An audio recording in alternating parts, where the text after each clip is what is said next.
Welcome back. It is that time. I know it has been a hot minute once again, but we are back.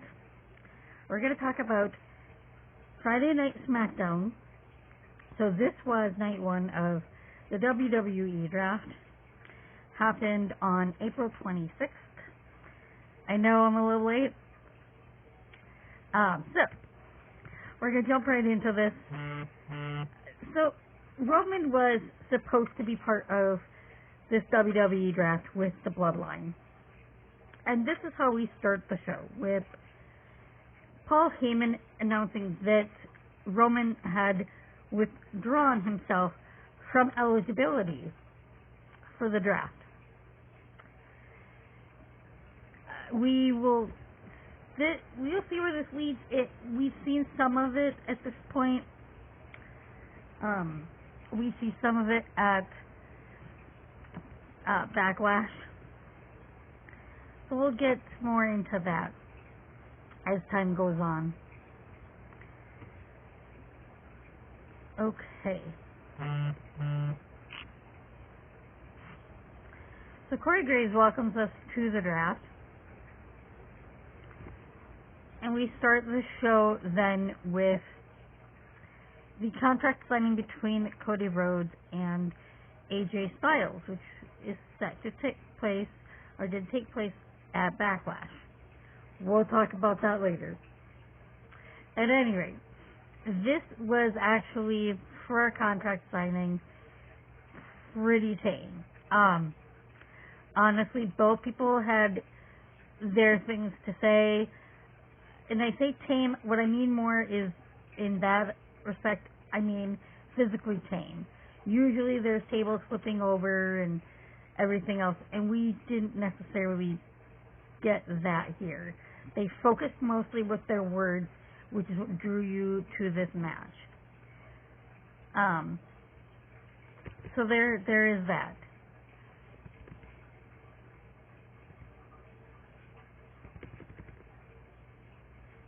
So they both signed the contract. We're going to get that match.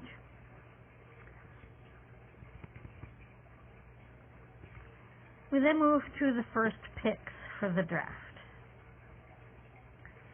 Now, as we already discussed, the champions were protected, so they did not get drafted. We then had Triple H come out, and he asked Cody to help him with these first picks. And that's exactly what he did. He announced SmackDown's picks. Triple H announced Monday Night Raw's picks. So here is what we ended up getting. SmackDown picked Bianca Belair. That is where she was, and it makes sense for her to stay there. Mainly because of storylines already going on there. Monday Night Raw then selected Jey Uso. This as well makes sense because of the storylines he has had going on himself. Then SmackDown picked Carmelo Hayes. This is where things get interesting, because while he has shown up on Raw and on SmackDown, it has mainly been to get an idea of his presence and whether or not that audience knows who this man is and is going to react to him. So by actually drafting him, that says this is where he's going to be. He is not going back to NXT, at least not necessarily right now. That's not saying that he may not be back there at some point for this or that. So that is how we started things. Then we had the Raw pick, and that was Seth Rollins. This again also makes sense because of the storylines that are currently ongoing that are not finished. Now, some of these storylines I'm talking about are taking place at Backlash, and the draft itself does not take effect until after Backlash, so they could potentially finish these storylines and move on. Right? And some of them they will, some of them they may not. We then get the stare down between Carmelo Hayes and Cody Rhodes, And that's where we end up getting our main event. It is going to be Cody putting his title on the line against Carmelo Hayes.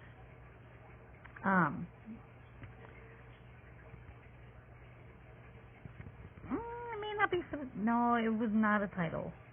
Was it?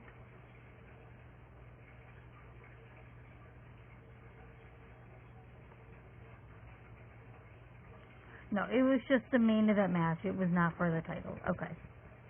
Right.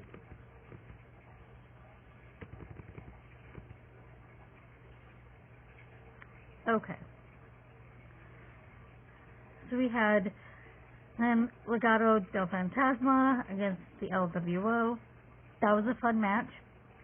And we'll kind of get to this as we go through the draft picks and how this particular match plays out in that. The main purpose behind that was for them to announce who is behind the attack on Dragon Lee. Now, these two teams are not necessarily going to see each other in and of itself.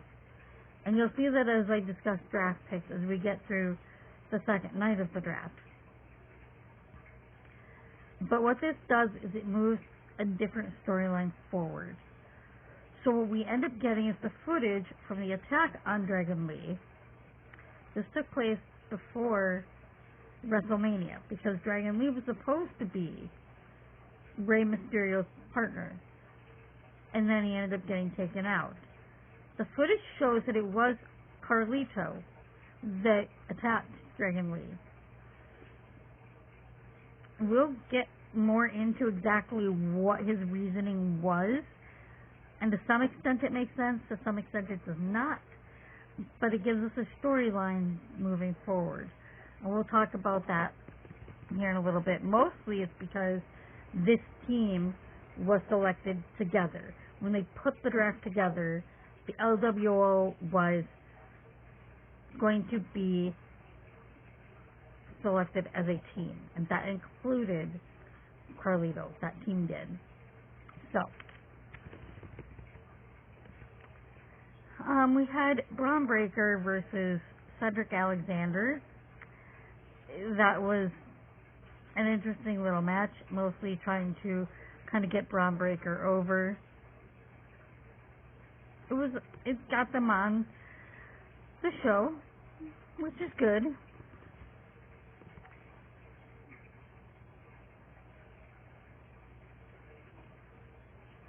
So, we then end up with, so keep in mind that this happened on the 26th, okay?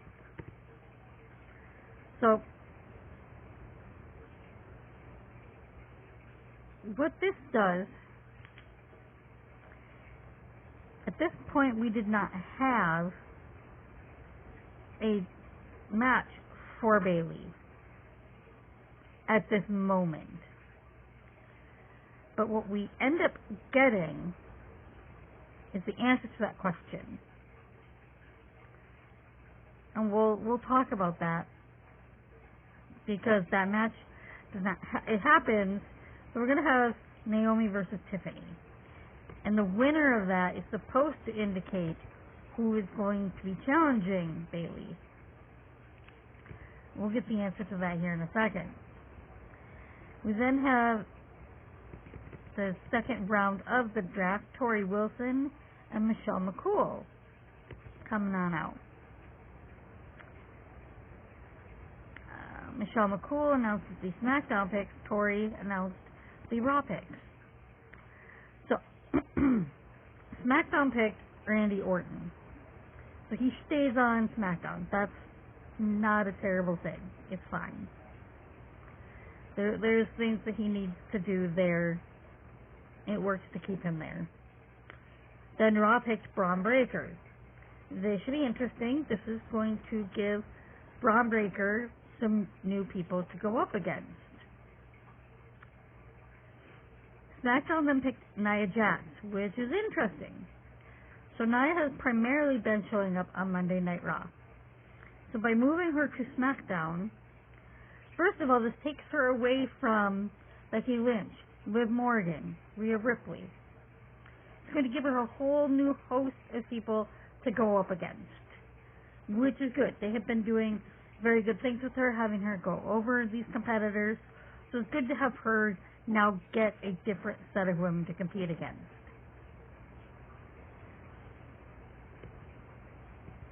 Then, Raw picked Liv Morgan. This as well makes sense for Liv to stay there. There's storylines there between her and Becky, her and Rhea. You need to, I think, keep her there because those stories are not going to be done, right? Alright. We then had Paul Heyman waiting for Solo and Tama Tonga. The first thing that Solo asks is if the bloodline has been drafted yet. This is after Heyman breaks it to Solo that Roman Reigns has taken himself out of contention to be eligible for this draft.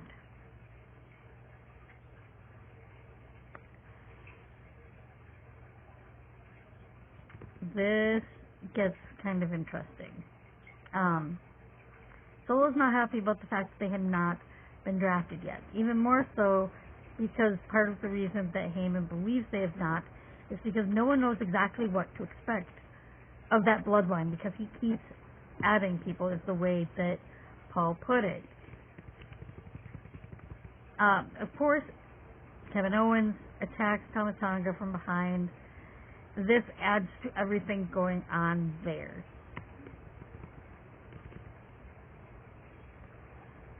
Alright. We then got the interview with Bianca Belair.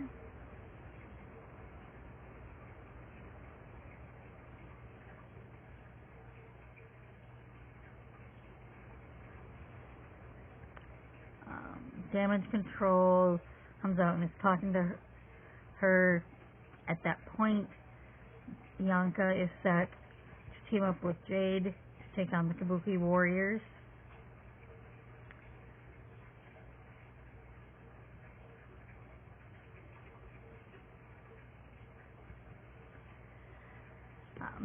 That was an interesting little segment with them.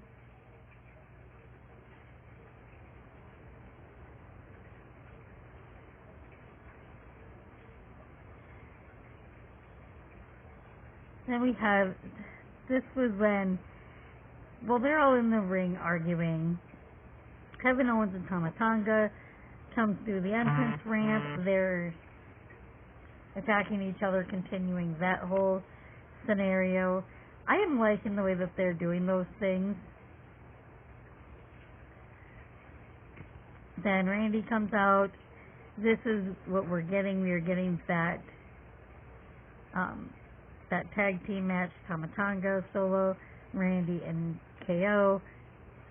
Great story. I love how they keep building that up there. We then have Bubba Ray and Devon, the Dudleys, with the draft picks for the next round.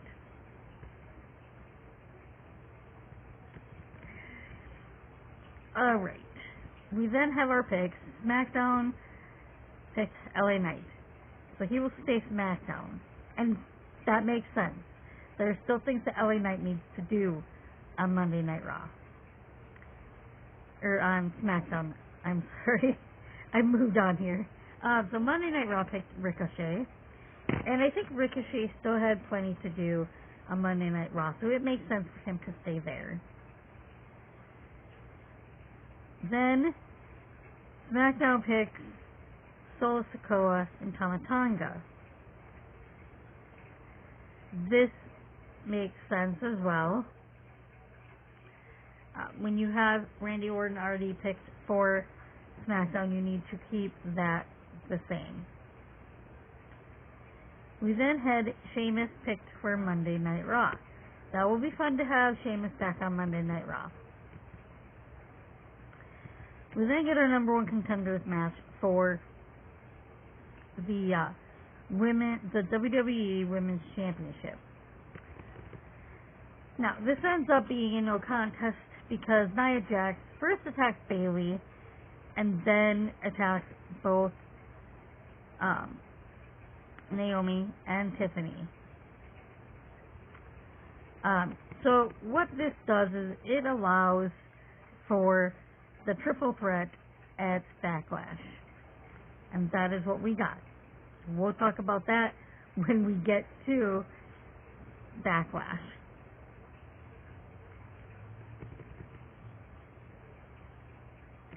We then have Teddy Long and JBL coming on out for the next little segment for the 4th round. This is the final one for this night.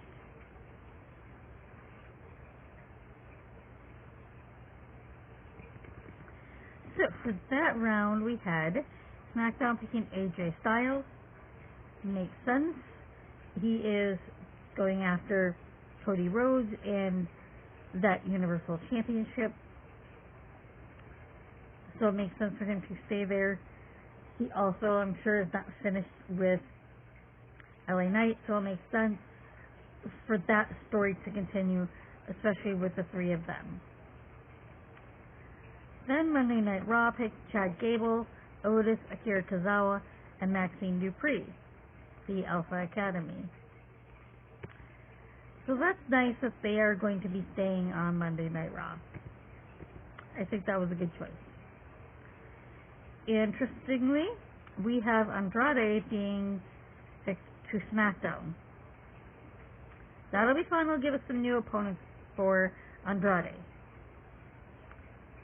We'll talk in a little bit about what this means for other things concerning Andrade. The interesting pick was the last one from Monday Night Raw. And we have not seen this person yet. That is Kiana James from NXT. Not one that most people expected of NXT call-ups, but I think she'll do okay. I want to say they're going to move slowly with that one, and we did not see her on this past Monday night, which was the first show that the draft that actually took effect. And I think that's smart to kind of play that slowly and make it important when she does.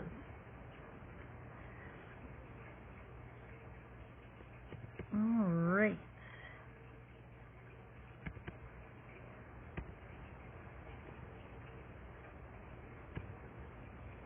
So then they made it official for the triple threat.